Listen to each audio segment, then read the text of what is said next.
Bienvenidos a este programa de Ciudadanos para los Ciudadanos. Hoy vamos a platicar de la cultura de paz. Vamos a platicar de cuáles son los valores, las actitudes y los comportamientos que debemos tener todos los ciudadanos, todos los habitantes de las comunidades, para que nos permitan tener una más sana convivencia y para también nos permitan resolver de forma mucho más eficaz los conflictos que son producto de esta vida cotidiana a la que nos enfrentamos.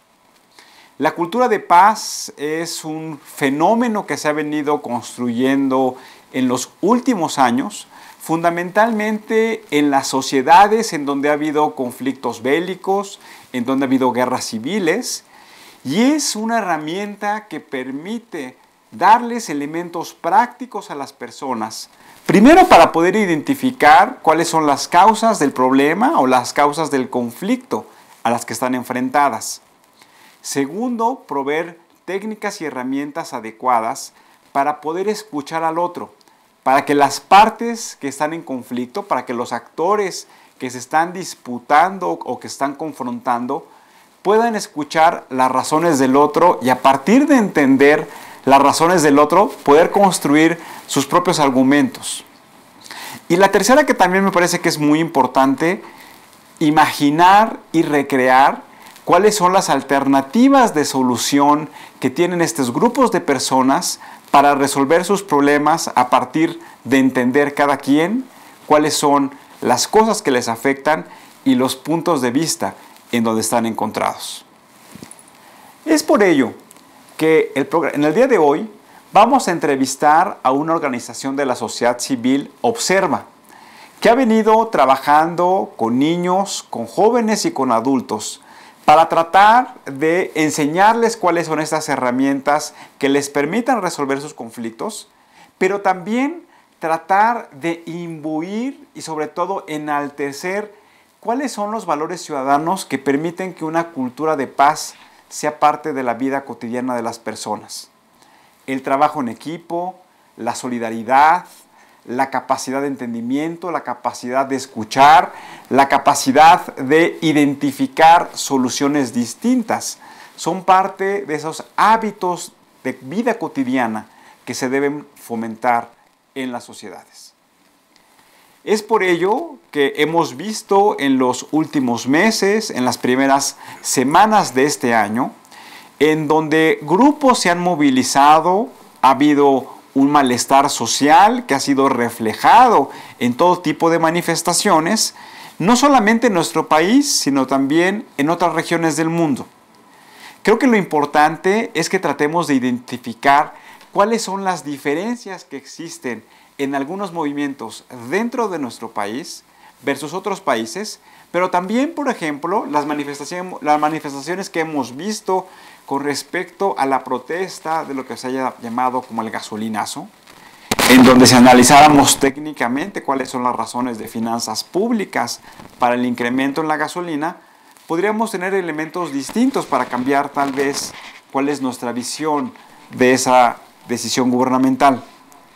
Pero si tomamos fundamentalmente como la acumulación del desencanto, de la desigualdad, de la falta de oportunidades, de las condiciones adversas que viven muchas familias, y se toma una decisión gubernamental que puede afectar de manera directa o indirecta a las personas, pero es el detonador de ese desencanto social acumulado, claramente vemos ahí entonces una oportunidad para que la cultura de paz sea una herramienta que debamos explorar todos los ciudadanos. Lo hemos venido platicando en este programa. Nuestro país está concentrado hoy fundamentalmente en zonas urbanas, en ciudades que son las grandes metrópolis. Y es ahí entonces en donde nuestra convivencia con los servicios públicos, es decir, tomar el transporte, tomar el metro, tomar el autobús, tener que estar formado durante varios minutos para poder subir al metrobús, pues eso lo que lleva es también a un deterioro de la calidad de la convivencia con las personas que vamos interactuando en el transporte público, con las personas con las que interactuamos en nuestros centros de trabajo. Y si tenemos claro cuáles son los valores de la cultura de paz, es entonces en donde podemos dejar a un lado estas cosas que nos afectan en la vida cotidiana y estar mirando en el largo plazo y observando la importancia de que seamos una sociedad solidaria, de trabajo en equipo y que compartamos objetivos para que nos permitan dotar de mejores condiciones a nuestras familias. Ese es el tema que vamos a platicar el día de hoy. Para ello vamos a hacer una pequeña pausa. Vamos a regresar para platicar con Alfonso Rodríguez y tratar de contextualizar cómo se ve hoy nuestro país con respecto al avance de una cultura de paz. Hagamos una pausa y regresamos.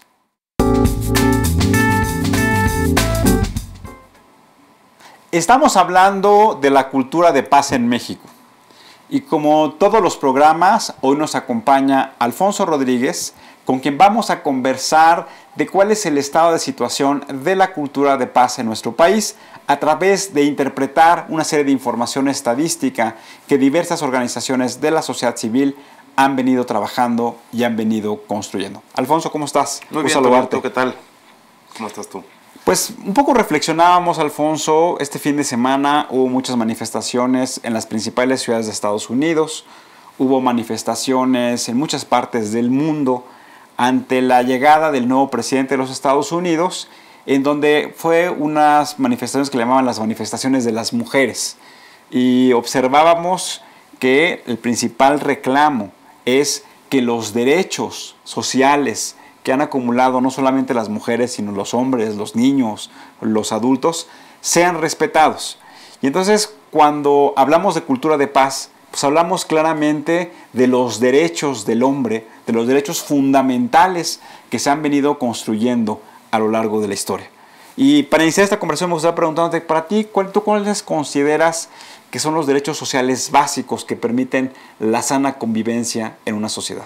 Pues yo creo que es la igualdad, Tulio. Yo creo que todos debemos tener derecho a ser tratados igualmente, a tener los mismos derechos y a que tengamos las mismas oportunidades. Yo creo que la igualdad es uno de los derechos fundamentales para que los hombres podamos tener una sana convivencia.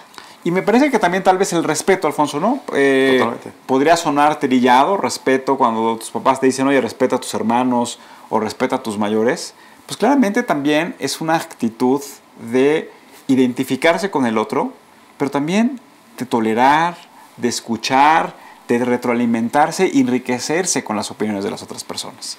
Y eso es parte de los procesos de construcción de cultura de paz que se han dado en América Latina, que se han venido construyendo en algunas regiones de nuestro país en donde se han dado diversos conflictos. Sí, tú ya mencionabas hoy que había varias protestas o varias marchas protestando acerca de la llegada del nuevo presidente de Estados Unidos, que tiene como que ideas que muchas personas opinan que son ideas que son retrógradas y que no respetan los derechos humanos. Por ejemplo, cómo se ha referido a ciertos grupos étnicos, cómo se refiere a nosotros los mexicanos, cómo se refiere también en ciertos aspectos de su campaña a las mujeres, a los hombres de color, y así va haciendo segmentos y ha tenido muchas diferencias con ese tipo de gente. Y estas marchas que vimos ahora este fin de semana, pues precisamente eso es lo que apelaban a que en este país que es base de la democracia, un ícono de la democracia en el mundo,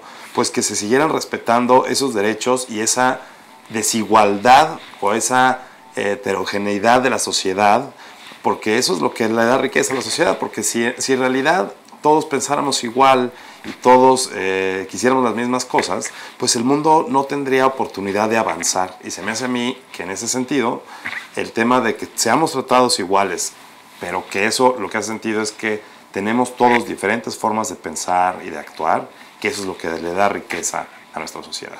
Y eso también nos abre un debate teórico que le llaman la interculturalidad y la multiculturalidad. Es decir, para nuestros amigos que nos ven en términos muy prácticos, es cómo podemos convivir personas de diferentes grupos culturales, eso es lo que se llama la interculturalidad, y que esa convivencia enriquezca a cada uno de estos grupos, que tomemos lo mejor de cada uno de ellos, o la multiculturalidad, que significa cómo diferentes grupos culturales viven en una misma región geográfica y no necesariamente tienen esa sana convivencia o esa compenetración que les permite enriquecerse entre ellos. Y me parece que ahí lo que es muy oportuno, hoy que estamos hablando de una cultura de paz, cómo las sociedades en el mundo se han venido enriqueciendo no solamente de diferentes culturas, de personas que han venido de distintos países, sino también de las distintas visiones que tienen que ver con este enfoque religioso, con esta cosmovisión del universo, que si nos damos cuenta, los valores fundamentales son los mismos. Lo único que cambia tal vez son los nombres de las personas que ellos eligen para tener un culto a esos dioses, pero en realidad pareciera ser que vienen de la misma región y portan los mismos valores. Sí, totalmente. Yo creo que esas luchas y guerras que ha habido en nombre de la religión, pues han sido producto de la falta de comunicación y de entendimiento que ha habido entre las sociedades. Y eso pensaríamos que está lejos y que ha estado lejos en la historia del mundo, pero vemos hoy en nuestro país y en el mundo que siguen estas diferencias que significan sangre y que significan guerras y que significan pasar por arriba del otro, pensarse superior del otro, y que se me hace que ahí el tema de la cultura de paz es donde hace hincapié y es donde enfoca para hacer pesar los valores fundamentales de los hombres. Bueno, vamos a aterrizar, vamos a ver la primera gráfica, Alfonso. Hay una organización que se llama Índice de Paz, que ha venido trabajando en recopilar información de cada una de las entidades federativas del país. Ha venido viendo cómo ha venido evolucionando esas entidades federativas y me gustaría que nos platicaras de la primera gráfica del día de hoy. Pues mira, en esta gráfica, Tulio, se muestran los 32 estados de la República Mexicana y tenemos, por ejemplo, que es el panorama del nivel de paz que hay en cada uno de los estados. Entonces tenemos, por ejemplo, que es la clasificación, que quisiera decir que es el mejor rankeado de los estados de la República Mexicana. ¿El que tiene la menor calificación? El que tiene la menor calificación, o el que más se acerca a uno, es el que mejor ranking tiene, o el que mejor cultura de paz tiene. Entonces tenemos en el número 1 a Hidalgo, que son estados en donde no se nota que haya ni conflictos, ni muchos asesinatos. Si son estados en donde, podrías decir, se respira paz, por llamarlo en términos coloquiales. También otro de esos estados es Yucatán. En Veracruz, sorprende Veracruz, porque en Veracruz sí hemos escuchado que en últimos años ha habido temas con el crimen organizado y quizás también me llama la atención Veracruz con el tema de hoy, que se me hace a mí que es un tema violento, demasiado violento, que es el tema de los niños que se suponía que tenían que recibir un tratamiento de una quimioterapia porque estaban enfermos de cáncer, y el sistema de salud en Veracruz, en vez de atender a ese tratamiento, les ponía agua destilada. Bueno, y yo también diría, por ejemplo, en el estado de Veracruz, que es uno de los estados donde pasa lo que llaman la famosa bestia, que es este tren que va atravesando desde el sur del país hasta el norte, y en donde desafortunadamente vemos cómo los migrantes centroamericanos que vienen en busca de mejores oportunidades de vida, ya sea cruzando los Estados Unidos o quedándose en nuestro país, pues también viven en condiciones infrahumanas. Y eso no conocemos con claridad cuál es la metodología bajo la cual construyeron este nivel de paz, pero me imagino que están hablando de las personas que habitan permanentemente en estas entidades federativas. Sí, es correcto. Es una encuesta que son diferentes reactivos y uno de esos son precisamente como que los temas de violentos, si hay guerras, que el grado de homicidios, cómo se resuelven los conflictos, todo ese tipo de cosas que pudieran dar un índice de violencia. Y llama la atención que claramente los estados como Guerrero, Sinaloa y Morelos, que son los estados en donde sí conocemos que ha habido manifestaciones importantes de la sociedad civil, lo que llaman las manifestaciones blancas, en demanda de que exista esta necesidad de que todas las personas puedan salir con toda la tranquilidad a la calle, que se eviten cualquier tipo de acciones legales que afecten a las familias, pues pareciera ser que sí es representativo, sin tener muchos elementos, cuando hablamos de que estos son los estados que están calificados con las peores condiciones en materia de paz. Es correcto. Ahí tenemos en la gráfica del lado derecho, son los últimos estados, que son el 30, el 31 y el 32. Como tú bien lo mencionaste, es Morelos, Sinaloa y Guerrero. Son los estados en donde este índice de violencia el índice de paz alcanza el mayor número, y eso quiere decir que tienen el mayor índice de violencia.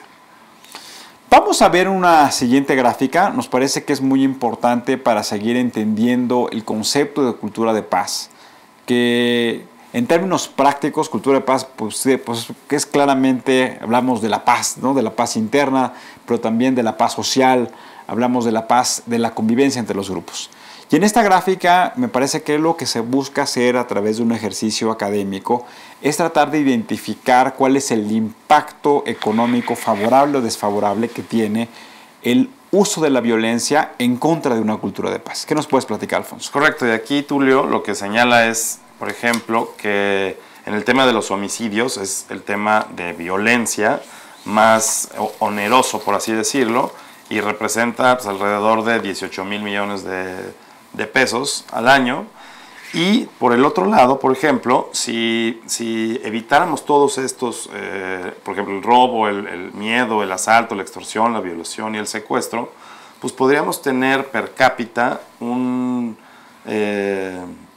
pues vamos a llamarlo así, como un ingreso extra de 15,722 pesos per cápita. Ahora deja un poco de tarde para que nuestros amigos se entiendan. Es decir, si hoy les preguntáramos a nuestros amigos si cada uno de nosotros hemos destinado de nuestros ingresos propios dinero para poder mejorar las condiciones de seguridad de nuestras casas, es decir, algunas familias lo que hacen es que le ponen un enrejado a la casa en las ventanas y en las puertas para evitar que alguien se meta.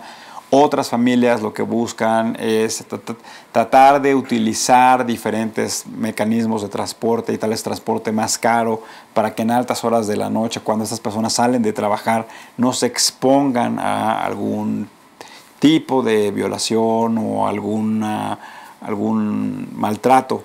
Entonces, claramente las personas lo que están haciendo es que le están destinando más recursos de los ingresos familiares a la seguridad, porque las condiciones de las entidades federativas, las condiciones que brindan los estados, que brinda el gobierno, no necesariamente son suficientes para garantizar la seguridad de las personas. Y me parece que esta gráfica lo que nos refleja con toda claridad es el déficit que hoy tenemos en la población mexicana por tener que estar destinando recursos propios. Sí, y lo que cuesta el atender también, o el hacer justicia para ese tipo para tener la justicia necesaria para tener. Estamos hablando de cultura de paz. Como pudimos platicarlo al inicio del programa, hoy uno de los retos que enfrenta nuestro país es cómo lograr que algunas regiones, que algunas comunidades que hoy se encuentran en conflicto, producto de conflicto entre diferentes grupos religiosos o entre diferentes grupos que quieren apropiarse de algunos recursos naturales que se encuentran en un terreno, en una gran propiedad, o también cómo las sociedades que están en medio de este combate al crimen organizado o esta apoderación de diferentes pandillas del crimen organizado, y eso lo que conlleva entonces es a que hoy los ciudadanos tengamos claro que debemos fomentar una cultura de paz. Y para ello hemos invitado a una organización de la sociedad civil que a eso se dedica, a fomentar los valores, a tratar de concientizar e instrumentar en comunidades los elementos necesarios y esenciales para lograr esa cultura de paz. Nos acompaña Observa, esta organización, y nos acompaña Mónica Arcila. Mónica, bienvenida. Bien, muchas gracias, Tulio, por la invitación. No, gracias a ti, Mónica. Pues para iniciar esta conversación me gustaría preguntándote qué significa para ti ser un buen ciudadano. Bueno, es ser coherente día a día con la cultura de paz, es tratar de llevar a cada situación de tu vida cotidiana un comportamiento idóneo, o sea, lo que esperas que los demás hagan por ti, hacerlo tú. Entonces ser coherente en esto, el día a día es muy complicado, pero es lo que esperamos de cada buen ciudadano. Y tú que eres experta y vives al día a día cómo generar estos procesos de acercamiento entre actores, personas o comunidades en conflicto, ¿cómo podemos definir en términos muy prácticos qué es una cultura de paz? Bueno, nosotros desde la organización hemos trabajado mucho este tema y hemos discutido mucho cómo vamos a entender como organización la cultura de paz. Y estamos muy cómodos con llevarlo al tema de convivencia cotidiana. Nosotros como organización de la sociedad civil no podemos cambiar los grandes procesos de violencia que existen en el mundo. O sea, nosotros como organización no podemos resolver una guerra en un país determinado o resolver el problema del narcotráfico, digamos. Pero sí podemos trabajar con otros ciudadanos en llevar una sana convivencia en el espacio público. Entonces, así como definimos nosotros la cultura de paz, es llevar una sana convivencia en nuestra vida cotidiana. Y cuando hablamos de sana convivencia en nuestra vida cotidiana, pues claramente es la sana convivencia entre ciudadanos, entre vecinos, entre compañeros de trabajo. Y lo que me gustaría preguntarte es, ¿cuáles consideras que son los valores fundamentales que deben comportarse y que deben asumir estos individuos para poder fomentar, instaurar y de manera permanente vivir en una cultura de paz? Bueno, como la palabra lo dice, trabajar el tema de cultura es pues llevar todo un proceso dentro de la sociedad, es todo un proceso de transformación cultural, porque ya estamos acostumbrados a relacionarnos de una forma muy violenta en todas las situaciones de la vida cotidiana, en el transporte público, cuando vas conduciendo, cuando vas como peatón, te encuentras con muchas situaciones de conflicto. Y lo que nosotros tratamos de hacer es trabajarlo a través de los niños principalmente, a través de ellos promover estos valores que tal vez a nosotros como adultos nos cuesta un poco más, que es ponerte en los zapatos del otro, que es un principio fundamental de no exaltarte, sino tratar de comprender por qué el otro se está comportando de cierta forma, que eso nos falta mucho como adultos, como tratar de entender y ver al otro, vamos como si fuéramos solos por el mundo y por la ciudad y no, estamos rodeados de mucha gente y tenemos que tratar de entender cada situación antes de tener una reacción violenta. Entonces esa es una de las cosas que trabajamos en nuestros programas, el de ponerte en los zapatos del otro y el trabajar mucho un esquema colaborativo en lugar de competencia en cualquier situación, en juegos, en cualquier tipo de actividad que realizamos, repetimos mucho esto y tratamos de que la gente entienda mucho este mensaje de trabajar siempre a través de la colaboración y no promover tanto la competencia, que es algo que ha hecho mucho daño a la sociedad y principalmente a los niños. Entonces, un poco planteas entender la realidad del otro y tratar de ponernos en los pies del otro para de esa manera, con los ojos del otro, poder identificar cómo generar estos lazos en común. Así es. Y este esquema de colaboración en donde claramente, como en todo proceso de negociación, las partes tienen que ceder y esa muchas veces se constituye en el obstáculo fundamental para lograr un conflicto de paz. Un proceso de paz. ¿Cómo podemos llegar a generar las metodologías y los instrumentos adecuados para que las personas cedan? Bueno, el tema del conflicto es fundamental para la construcción de cultura de paz. Entender que el conflicto es algo inherente en los seres humanos. O sea, siempre vamos a encontrar opiniones diferentes o formas diferentes de ver una misma situación, porque todos venimos de contextos diferentes, de religiones diferentes, todos tenemos una formación mental diferente. Entonces el conflicto siempre se va a presentar. Lo que se trabaja para construir la cultura de paz es cómo saber resolver este conflicto de una manera asertiva, cómo saber gestionar el conflicto que vas a encontrarte siempre en el aula, en el espacio de trabajo, en la convivencia en la vida cotidiana, cómo saberlo afrontar, cómo saber entender y respetar la diferencia del otro, aunque el otro opine diferente, yo tengo que aprender a escucharlo y a respetarlo. Ese es el principio fundamental. Pareciera también que muchas veces cuando se resuelve algún conflicto, si no existen estas bases que tú estás mencionando, la solución es temporal y si no se resuelven de fondo las diferencias que existen, pues el conflicto sigue latente a pesar de que esté disminuido o que ya no haya esas reacciones violentas, pero en algún momento con otra variable externa nuevamente lo vuelva a detonar. En la metodología que Observa ha venido construyendo, ¿cómo vacuna la posibilidad de que esos conflictos no vuelvan a detonarse? Bueno, simplemente tratar de ser coherente en esto, de tratar de escuchar al otro y de tratar de resolver de una manera pacífica los conflictos, es un principio que cambia la manera en que nos comportamos habitualmente. Estamos acostumbrados a estar muy a la ofensiva, por ejemplo, cuando vamos manejando, pues yo llevo la vía y nadie tiene por qué atravesarse. Cuando tú mismo te pones como este reto de tratar de en cada situación de la vida cotidiana llevar esta lógica de entender al otro, de entender que al otro algo le está sucediendo y no está haciendo lo que está haciendo, aunque consideremos que es inadecuado, hay una razón porque esta persona se me atravesó, porque esta persona me quitó el paso o me empujó en el transporte público. Entonces cuando trato de ser coherente con entender, bueno, algo le está sucediendo a esta persona, así como a mí me suceden muchas cosas en mi vida diaria, eso hace que tengas un cambio en el comportamiento habitual.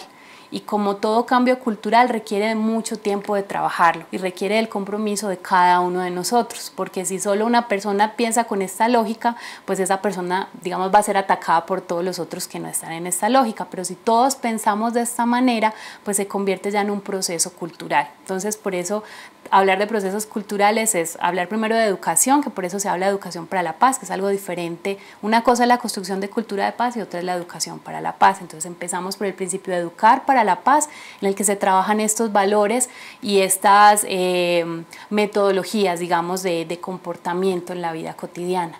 Hoy estamos en México en un proceso de instrumentar la reforma educativa.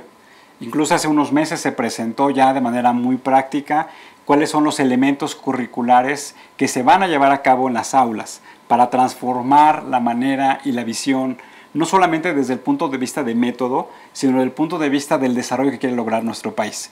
La pregunta, ¿está en esta reforma educativa, en este planteamiento curricular, los elementos esenciales de una educación para la paz? Bueno, es un principio que la SEP ha tenido presente en su currícula habitualmente. Lo que sucede con estos temas de cultura de paz es que los damos por obvios, o sea, como que sentimos pues es que es algo que claro que todos lo queremos, entonces al hacerlo como algo tan obvio sentimos que no es tan necesario reforzarlo. Pero como que no reflexionamos en ello, como que no le dedicamos el tiempo adecuado en el aula, ¿o esto ha venido cambiando?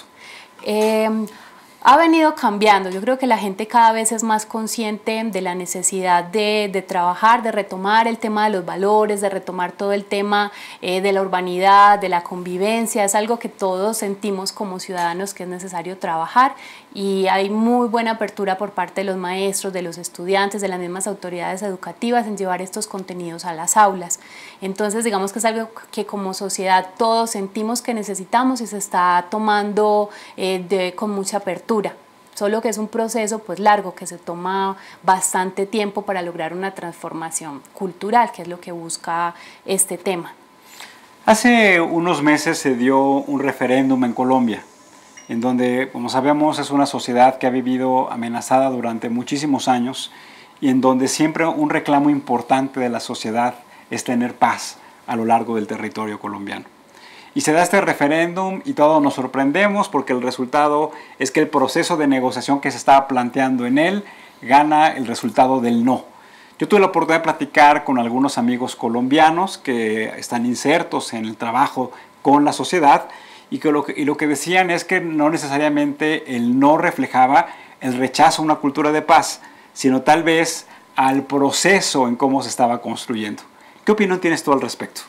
Bueno, yo creo que es un poco lo que hablabas ahora de cuando los conflictos no se resuelven de manera profunda y queda una herida que muy fácilmente genera nuevos conflictos. Eso es lo que sucede en Colombia. Es un conflicto de muchos años que ha dejado muchas heridas, que ha dejado muchas víctimas y que no va a ser sencillo resolverlo.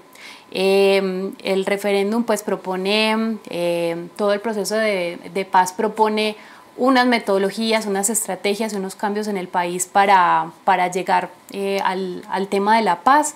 Lo que nosotros como organización de la sociedad civil también en Colombia estamos proponiendo ahora es paralelo a ese proceso y sumado todo lo que como ciudadanos la sociedad pidió que se agregara al proceso de paz, se trabaje también estos temas de construcción de cultura de paz, porque en Colombia, a pesar de que ha habido mucha cooperación internacional, han ido agencias especializadas en temas de desarrollo a tratar de colaborar en el conflicto, a pesar de todo eso el tema de cultura de paz todavía no es muy claro para la sociedad en general. Todavía es algo como se politiza un poco con el tema del referéndum y la gente no tiene muy claro como, bueno, cuando estamos hablando de paz estamos hablando de política o estamos hablando de desarrollo, de qué estamos hablando. Nosotros como organización la propuesta que hacemos es alineada a la propuesta de Naciones Unidas, a la Declaración de Cultura de Paz de Naciones Unidas, y es lo que consideramos que sería muy oportuno para Colombia, empezar a trabajar desde el lenguaje, desde la convivencia de la gente, la construcción de una nueva cultura, de una forma nueva de relacionarse entre los diferentes actores de la sociedad. Es lo que nosotros proponemos. ¿Cuáles son los elementos clave del lenguaje para generar una cultura de paz?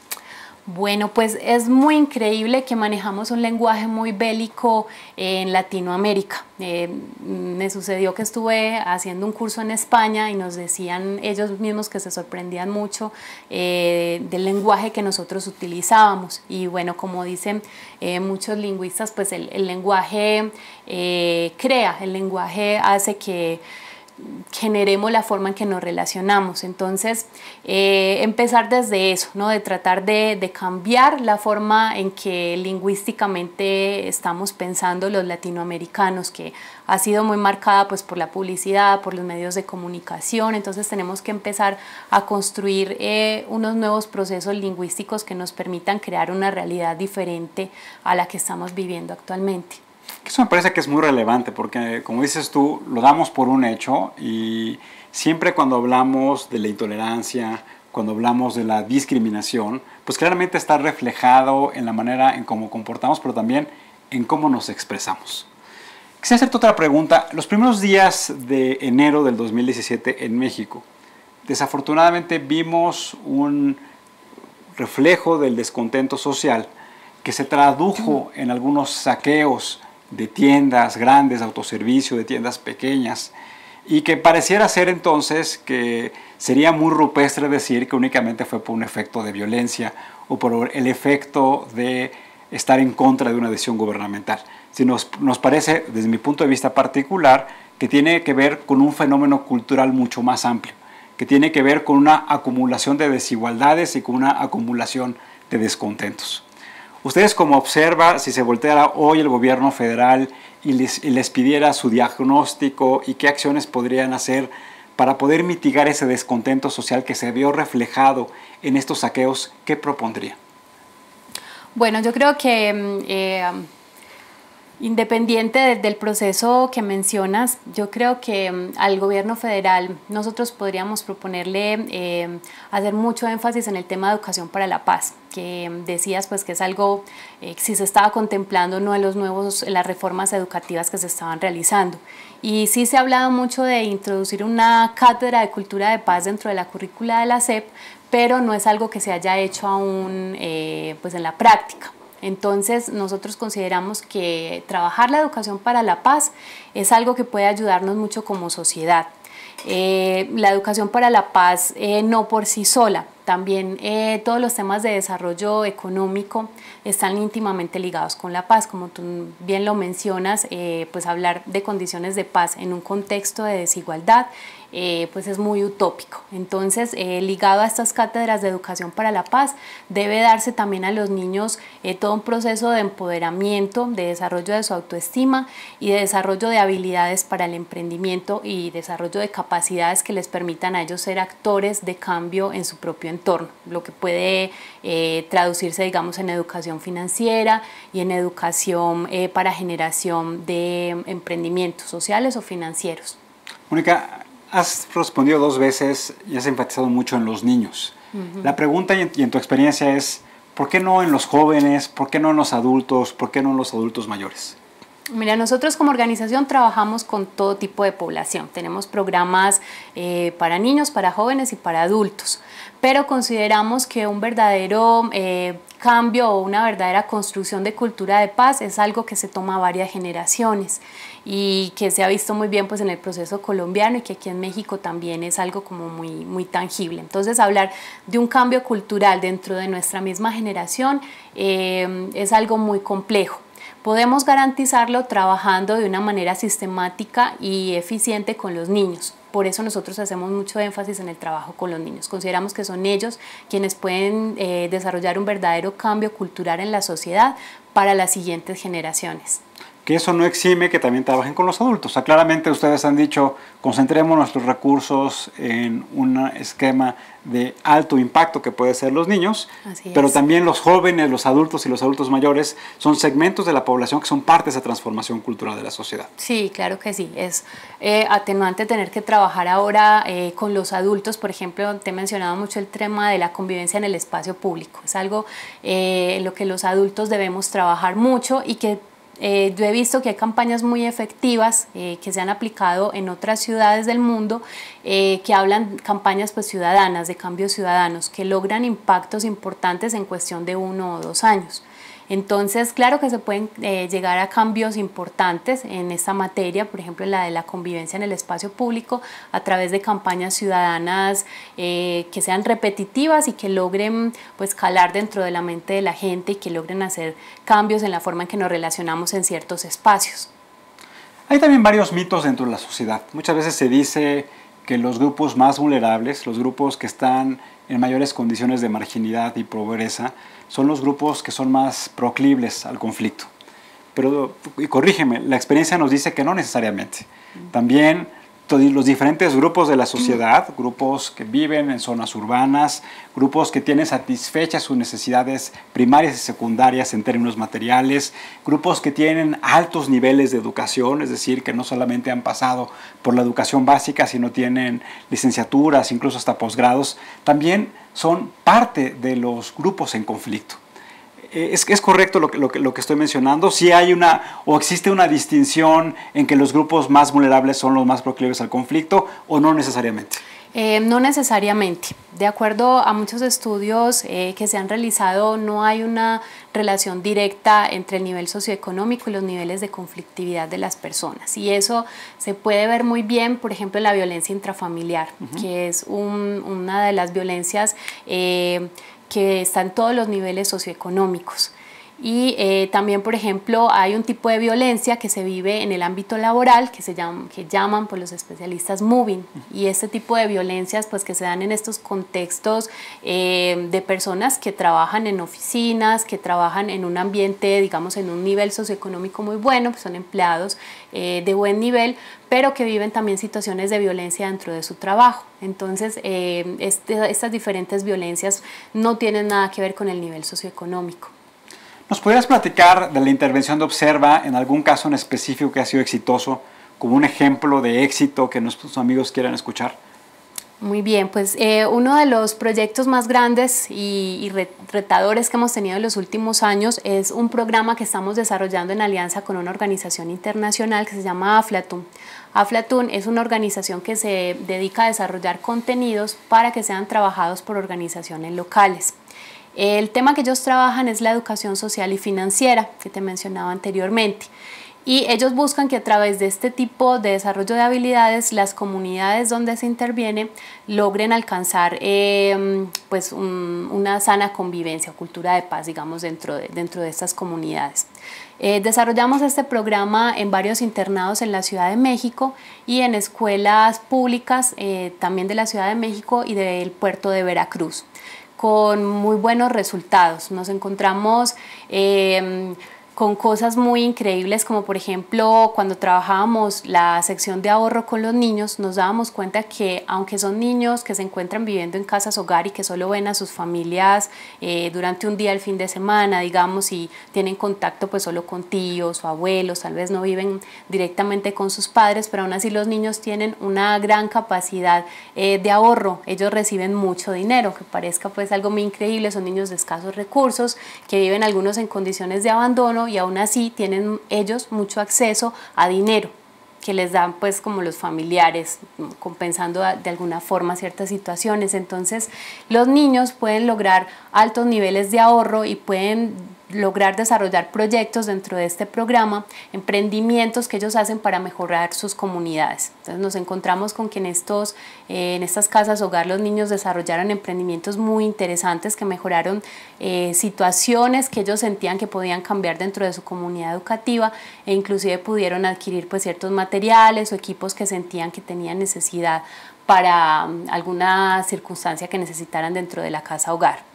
Entonces sentimos pues que el trabajo de empoderamiento de los niños es un muy buen camino hacia la construcción de cultura de paz. Es un camino, digamos, directo hacia el desarrollo de habilidades en las que ellos, a pesar de vivir en condiciones socioeconómicas difíciles o de haber vivido situaciones de abandono que pueden dañar su autoestima, pueden también ellos crecer como niños muy empoderados y que se convierten en líderes y actores fundamentales dentro de sus propias comunidades. Estaba pensando, ahorita que te escuchaba, en esta estructura, en este caso de éxito, ¿cómo podrían intervenirse en jóvenes que desafortunadamente, ante la imposibilidad de tener una fuente laboral o de seguir estudiando, se han convertido en parte de las pequeñas bandas del crimen organizado? ¿Cómo poder trabajar con ese segmento de la población para imbuirles y para que ellos conozcan cuáles son estos valores de paz y que claramente tengan identificado que la actividad ilícita a la que se dedican está dañando no solamente a ellos, sino a toda la sociedad? Sí, pues este mismo programa que te comento, Aflatun, se ha llevado en contextos de cárcel, de personas que se encuentran privadas de la libertad, y ha dado muy buenos resultados. Se ha desarrollado en otros países. En México no hemos tenido la oportunidad de llevarlo a este tipo de población. Hemos trabajado con jóvenes que se encuentran en nivel de secundaria y de preparatoria en el puerto de Veracruz, y ahí hemos tenido también muy buenos resultados con los emprendimientos que han desarrollado los jóvenes. Ellos han logrado desarrollar propuestas pues, que les han generado inclusive recursos para ellos mismos, y sentimos pues que este tipo de programas a este grupo poblacional le ofrece grandes oportunidades. Entonces sentimos que la vía del emprendimiento para los jóvenes es un muy buen camino que puede ayudarlos a salir de situaciones o contextos de violencia, o digamos que no sean muy constructivos para ellos. Ahora, emprender requiere creatividad, requiere tener una idea clara y requiere tener la capacidad de cómo instrumentarla. ¿Cómo garantizarles a estos niños y jóvenes que tienen esta creatividad y que tienen esta idea de que tengan los elementos necesarios para poder instrumentarla? Bueno, lo que nosotros hacemos a través del programa es primero desarrollar todo el trabajo personal, ¿no? Todo el tema de autoestima, de cómo me siento conmigo mismo, qué entiendo por los prototipos de belleza, por ejemplo, es algo que trabajamos mucho con los jóvenes. Luego trabajamos proyecto de vida, en el que ellos pues se ubican dentro de cuáles son mis metas, cuáles son mis sueños, cuáles son las capacidades y habilidades que tengo y cómo puedo apoyarme de mi grupo. Ellos siempre conforman clubes para el desarrollo de estos emprendimientos, y se dan cuenta que aunque ellos no tengan ciertas habilidades que se requieran para el desarrollo de cierto proyecto que hayan ideado, el trabajo en equipo permite sumar estas fortalezas y llegar a los resultados que se buscan. Una vez que trabajan ellos su proyecto de vida, crean el tema de los emprendimientos. Nosotros hacemos mucho enfoque en que sean emprendimientos de tipo social o de tipo financiero, para que no solo sientan ellos que todo proyecto, idea o actividad que se desarrolle de forma creativa tiene que llevar a un fin económico. También puede llevar a un beneficio social que mejore de cierta forma su calidad de vida. Por ejemplo, hemos encontrado ciertos emprendimientos que ellos han desarrollado, como campañas contra el bullying dentro de las escuelas, campañas por la equidad de género, porque tienen ciertas situaciones de violencia contra la mujer en estas escuelas. Entonces, este tipo de campañas generan mejoras en esas áreas que ellos sienten que no están funcionando también dentro de la comunidad educativa. Entonces, la creatividad en este tipo de emprendimientos es muy importante, tanto para lo social como para lo financiero, como mencionas, y se detona a través de entender sus propias habilidades y cómo desarrollar un trabajo en equipo eficiente. Dentro de esta educación para la paz, dentro de este proceso formativo, dentro de esta búsqueda de incentivar a los emprendimientos, a los proyectos que lleven a cabo estos niños y jóvenes, ¿está incorporado la necesidad o el entendimiento de ser buenos ciudadanos, esta necesidad de que tengamos una ciudadanía activa, participativa, colaborativa, corresponsable, ¿es parte de lo que ustedes les enseñan a estos niños y jóvenes? Sí, definitivamente. O sea, la empatía hacia los demás es uno de los principios fundamentales que se trabajan en la educación para la paz. Ellos entienden que deben empoderarse ellos, pero que también son parte de una comunidad. Entonces, por eso te hablo de que los emprendimientos no los desarrollan de manera individual, sino que los hacen como grupo, porque tengo que aprender a trabajar en equipo y tengo que aprender a sumar habilidades y a sumar fortalezas para un beneficio social. Y por eso hablamos de emprendimientos sociales, porque definitivamente es mucho más valioso para ellos desarrollar un proyecto que mejora la calidad de vida de todos a desarrollar un pequeño proyecto que pueda darles una cantidad pequeña de dinero solo por una única vez. Entonces es mucho mejor el beneficio cuando es algo conjunto, ¿no? que los mejora a todos. Para concluir nuestra conversación, Mónica, desde tu punto de vista, ¿cuál es el estado de situación en México de lograr de que todos los niños, los jóvenes, que haya este cambio generacional, cultural, de tener claramente identificados los valores, las actitudes, las habilidades y las competencias para que tengamos una cultura de paz permanente? Siento que estamos en un momento idóneo, maravilloso para trabajar este tema, porque la sociedad está muy consciente ahora de los valores que se venían manejando, que nos venían vendiendo, digamos, el cine, la publicidad, y nos estamos dando cuenta y estamos retomando cómo es importante lo auténtico, cómo es importante lo propio. Digamos, ahora con este tema de las elecciones de Estados Unidos, yo me he dado cuenta cómo mucha gente se ha dado cuenta que estábamos mirando hacia otros lados cuando tenemos cosas tan valiosas aquí en México. Entonces creo que es un momento muy importante en el que estamos reflexionando los mexicanos, haciendo una mirada hacia el interior de qué tenemos, de qué somos, de lo valioso que hay aquí y de cómo como sociedad los mexicanos podemos lograr cosas maravillosas y hacer un cambio fundamental como sociedad. Entonces siento que es un momento idóneo para trabajar todos estos temas de cultura de paz y para que todos empecemos a sentirnos como parte de una comunidad que nos necesita. Mónica, muchas gracias por acompañarnos, muchas gracias a Observa y muchas gracias a ti por tu trabajo ciudadano. Muchas gracias a ti, Tulio.